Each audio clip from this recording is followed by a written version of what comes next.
கர்த்தருடைய ரகசிய வருகை யார் யார் போவார்கள் என்ற விஷயத்தை பழைய ஏற்பாட்டிலே ஒரு வசனத்தில் இருந்து வாசித்து அது தியானிப்போமாக. Beginning with a verse in the Old Testament, I would like to share with you on those who will be caught up when Jesus comes. ప్రభు యొక్క రాకడలో ఎవరు ఎత్తబడుదురనే అంశమును గురించి పాత నిబంధన గ్రంథములోని వాక్యాలను చదివి మనం ధ్యానించుకుందాం. கர்த்தருடைய ரகசிய வருகையை ஒரு ஜீவனுள்ள தேவனுடைய பிள்ளையுடைய ஜீவனாக காணப்படுகிறது. The secret coming of Jesus Christ is life to those children of God who are alive. ప్రభు యొక్క రాకడలో ఎత్తబడే అనేది ఒక జీవముగల దేవుని బిడ్డల యొక్క జీవితములో జీవమై ఉన్నది. நாம் யாவரும் அறிந்தது போல எல்லா தேவ ஜனங்கள் தேவ பிள்ளைகள் ரட்சிக்கப்பட்டவர்கள் கர்த்தருடைய வருகையில் எடுத்துக் கொள்ளப்பட மாட்டார்கள். As we all already know, all children of God, all those who are merely saved, are not going to go when Jesus comes. మనము ఎరిగినట్లుగా రక్షణ పొందిన వారందరూ దేవుని బిడ్డలందరూ కూడా ప్రభు రాకడలో ఎత్తబడరు. ஆதாரமாக லேவியராகமம் 21ஆம் அதிகாரம் 13, 14 வசனங்களை வாசிப்போமா. As a proof, let's read from Leviticus chapter 21 verses 11 and 13. 13 and 14. 14. మన ధ్యానార్థమై లేవి కాండం 21వ అధ్యాయం 13, 14 వాక్యములు. అతడు కన్యకను పెళ్లి చేసుకున్నవాడైన విధవరాలైనను విడనాడబడ్డ దానినైనను భ్రష్టురాలైనను అనగా జాన స్త్రీలైనను అట్టి వారిని పెళ్లి చేసుకొనక తన ప్రజలలోని కన్యకని పెళ్లి చేసుకునవలెను.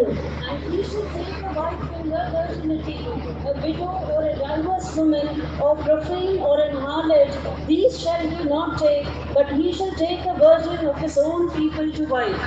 கன்னிகையாயிருக்கிற பெண்ணை அவன் விவாகம் பண்ண வேண்டும். விதவையானாலும் தள்ளப்பட்டவளை ஆனாலும் கற்பு குழந்தைகளை ஆனாலும் பேசியை ஆனாலும் விவாகம் பண்ணாமல் தன் ஜனங்களுக்குள்ளே ஒரு கன்னிகையை விவாகம் பண்ண கடவன். பழைய ஏற்பாட்டு பிரதான ஆசாரியனுடைய விவாகத்தை குறித்து நாம் இங்கே வாசித்திருக்கிறோம். We just heard 2 verses being read about the qualification of a high priest, about how he has to be married. పాత నిబంధనలోని ప్రధాన యాజకుని యొక్క వివాహ జీవితం ఎలాగ వివాహం చేసుకునే కార్యముల గురించి చదువుగా మనం విని ఉన్నాం. பழைய ஏற்பாட்டிலே பிரதான ஆசாரியன் புதிய ஏற்பாட்டில் மெல்கிசதேக்கின் முறைமையின்படி வந்த இயேசு கிறிஸ்துவை வெளிப்படுத்துகிறது. A high priest of the Old Testament is a shadow of Jesus, who is the high priest after the order of Melchizedek in the New Testament. పాత నిబంధన కాలమైనటువంటి ప్రధాన యాజకుడు క్రొత్త నిబంధనలో మెల్కీసెదెకు క్రమ ప్రకారం వచ్చిన యేసు ప్రభువుకు సూచనగా ఉన్నాడు.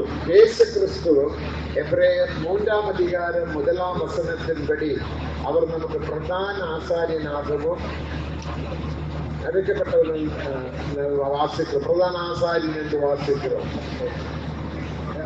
In Hebrews chapter 3 and verse 1, we read that the Lord Jesus Christ is a high priest. మనం ఎబ్రియులకు రాసిన పత్రిక 3వ అధ్యాయం 1వ వాక్యం నందు యేసు క్రీస్తు ప్రధాన యాజకుడిగా మనం చూస్తున్నాం. அவர் அப்போஸ்தலனாகவும் பிரதான ஆசாரியனாகவும் என்று நாம் வாசிக்கிறோம். He is called there the apostle and high priest. అక్కడ ఆయన ప్రధాన యాజకుడిగాను అపోస్తలుడిగా ఉన్నట్లు చూస్తున్నాం. இந்த பிரதான ஆசாரியனாகிய இயேசு கிறிஸ்துவுக்கு ஒரு திருமணம் உண்டு. This high priest Jesus is due for a marriage. ఈ ప్రధాన యాజకుడైన యేసుకును ఒక వివాహము కలదు. அது வெளிப்படுத்தின 19ஆம் அதிகாரம் 7, 8 வசனங்களில் வாசிக்கிறோம். You read about that marriage in Revelation chapter 19 verses 7 and 8. దీని గురించి ప్రకటన గ్రంథం 19వ అధ్యాయం 7, 8 వాక్యములను చదువుతున్నాం. ஆட்டுக்குட்டியானவருடைய கல்யாணம் வந்தது, நாம் சந்தோஷப்பட்டு களி கூறுவோம் என்று நாம் வாசிக்கிறோம். We read there, let us be glad and rejoice, for the marriage of the Lamb is come. గొర్రె పిల్ల వివాహోత్సవం వచ్చినది కనుక మనము సంతోషించి ఆనందించుటమని రాయబడినది. ஆட்டுக்குட்டியானவர் என்று அங்கு சொல்லப்படுவது இயேசு கிறிஸ்துவை வெளிப்படுத்துகிறது. The Lamb there refers to the Lord Jesus. గొర్రె పిల్ల అనేది ఇక్కడ ప్రభువైన యేసుక్రీస్తును చూపిస్తున్నది. கல்யாணம் என்று சொன்னால் நீங்கள் நினைக்கிறது போல உள்ள கல்யாணம் அல்ல, ஒன்றாக்கப்படுவது. The word marriage here is not a literal marriage that we see in the world today. It refers to a unification. వివాహం అంటే లోకంలో ఉన్నటువంటి అనుభవం కాదు, కానీ అది ఐక్యపరచబడే ఒక అనుభవం అయింది. நம்முடைய இயேசுவோ ஒன்றாக்கப்பட போகிறோம். We are going to be united with Jesus. మనమును మన యేసును ఏకము చేయబడబోచున్నాం. அதுதான் யோவான் 17ஆம் அதிகாரம் 21ஆம் வசனத்தை நாம் வாசிக்கும்போது We read of this in John 17:21. దీనిని గురించి యోహాను సువార్త 17వ అధ్యాయం 20వ వాక్యములో మనం చదివాము.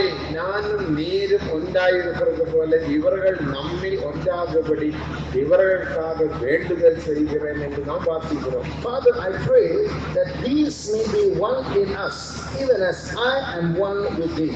తండ్రి, వీరులు నేను ఏకమైనలాగున వీరులు ఏకమైనట్లు వారి కొరకు ప్రార్థించుచున్నాను యేసుకి ఉన్నాడు. அப்போ திருமணம் என்று சொல்லுவது ஒன்றாக்கப்படுவது. So wedding means unification. వివాహము అంటేది ఏకము చేయబడుట. எடுக்கும்படி ஒரு சகோதரன் சகோதரி ஒன்றாக்கப்படுவது தான் திருமணம். A man and a woman being united is a marriage. ఒక అమ్మాయి అబ్బాయి ఇద్దరు కూడా అక్షరార్థంగా ఐక్యం చేయబడుటే వివాహం. கல்யாணத்துக்கு பிறகு நாம் இவ்விதமாக சொல்லுகிறோம், இவர்கள் இன்னும் 2 பேரல்ல ஒன்றாக காணப்படுகிறோம் என்று சொல்லுகிறோம். After the wedding ceremony is over, we make an announcement.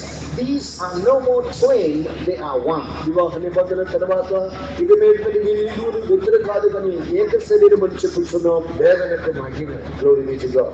దేవునికి మహిమ. அப்ப இயேசு கிறிஸ்துவுக்கும் ஒரு திருமணம் உண்டு. So there is a wedding for Jesus. యేసు క్రీస్తుకు ఒక వివాహము அது కలదు. கர்த்தருடைய வருகையில் நடைபெறும். It will happen at His coming.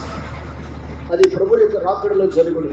இப்போது விசுவாசத்தில் நாம் தேவனோட ஐக்கியமாய் இருக்கிறோம். Now we are united with the Lord by faith. ఇప్పుడు మనము విశ్వాసము ద్వారా దేవుడితో ఐక్యత కలిగి ఉన్నాం. நிஜமாக அவரோடு நாம் ஒன்றாக்கப்படவில்லை.